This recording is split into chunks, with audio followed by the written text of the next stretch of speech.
So, to African Americans now, I say this. We are a peculiar and sophisticated being, a sophisticated race.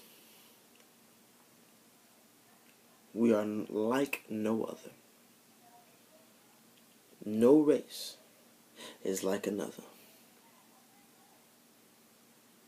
We all have our own different cultures, our own ways of living, and as individuals, we all have our own specific idiosyncrasies. We all have a peculiar personality that is entitled to us. But every day you walk around and do not take pride in that, do not take pride in who you are, where you have come, what you have overcome, and where you are headed, you will never, ever, ever, ever, ever feel like you will be able to accomplish success.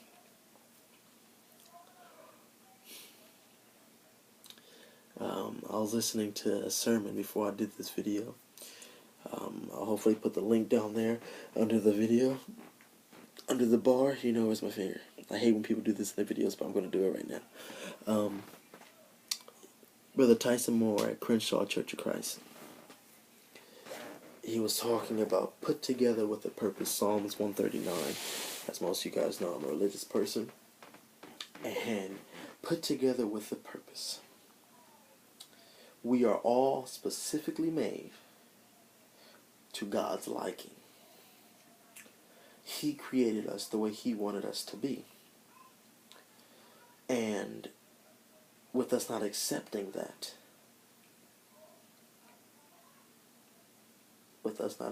are we not slapping God in the face?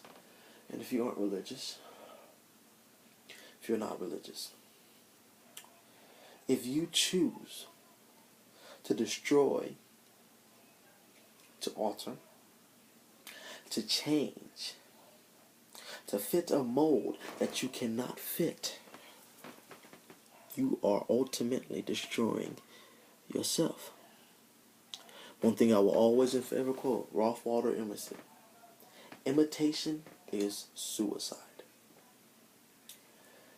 In the sermon, Brother Tyson Moore said, we all want to sing like Aretha, look like Beyonce, be as rich as Bill Gates, popular as Oprah Winfrey, powerful as Barack Obama.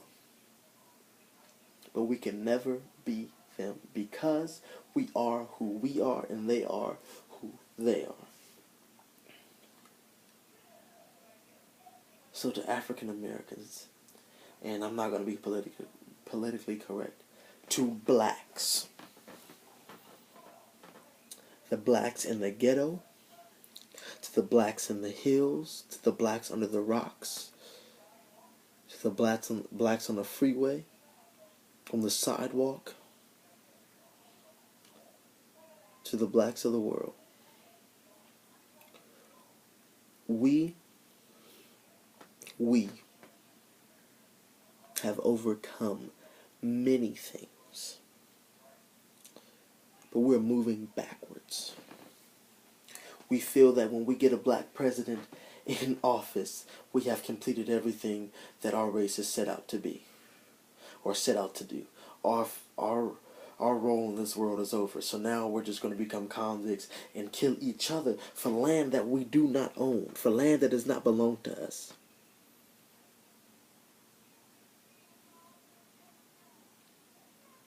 This land belongs to no one,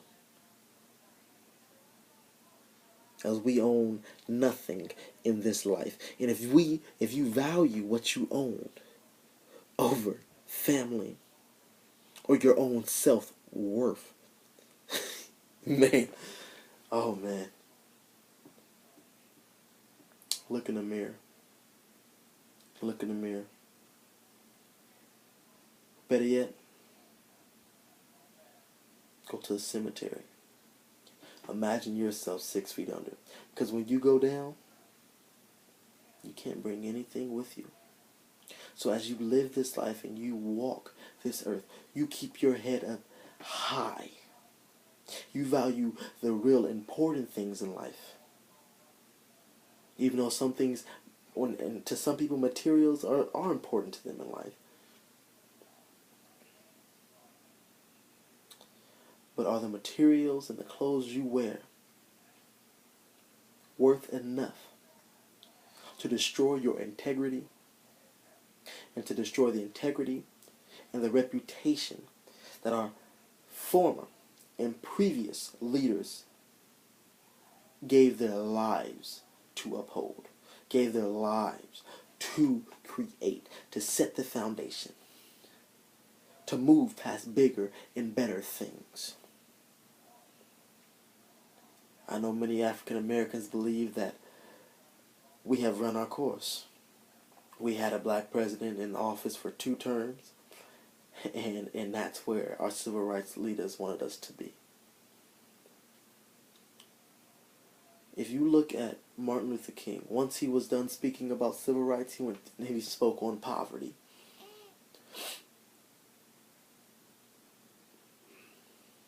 Hunger. Education. Right now I'm doing a research project for history on the effect of involuntary immigrants, which means slaves, or voluntary. People that choose to come from Africa and live in America. I'm going to be honest with you. The odds are against us. Use that to your advantage.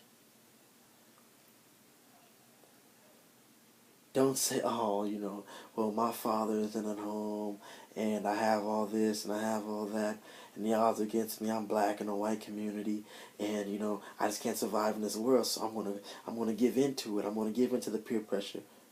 I'm gonna throw my life away. Who told you? Who told you to give up at first sign of trouble? If Martin Luther King gave up at first sign of trouble, I'm telling you, I wouldn't be putting this video up right now.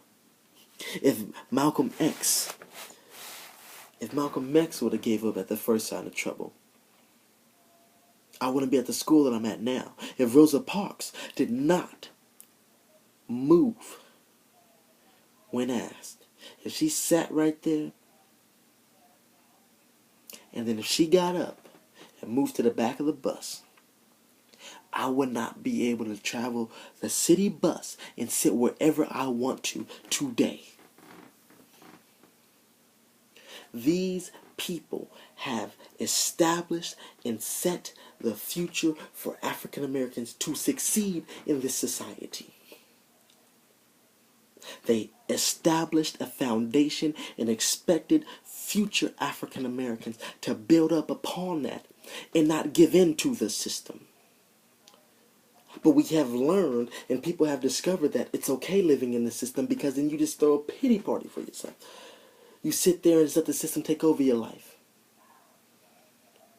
Work for what they have given you. Slaves. Day in, day out. Day in and day out. They worked. They worked with the whip on their back.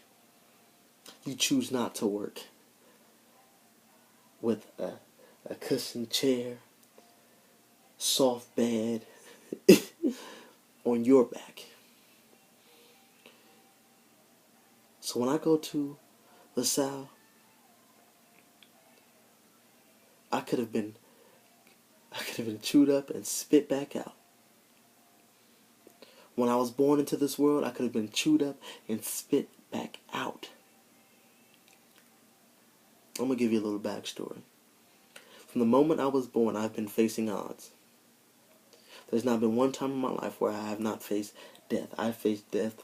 I have faced death multiple times in my life. When I was born, I was alive for about 10 seconds, and my heart stopped. My lungs weren't fully developed. I was premature by 2 months. As you can see, I survived. My name is Emari. In Swahili, that means giver of life. How ironic. You name a child that died the giver of life. I have faced the odds, and as I have gotten older, I've defeated those odds, showing and proving and setting the standard for young black men and black women, saying that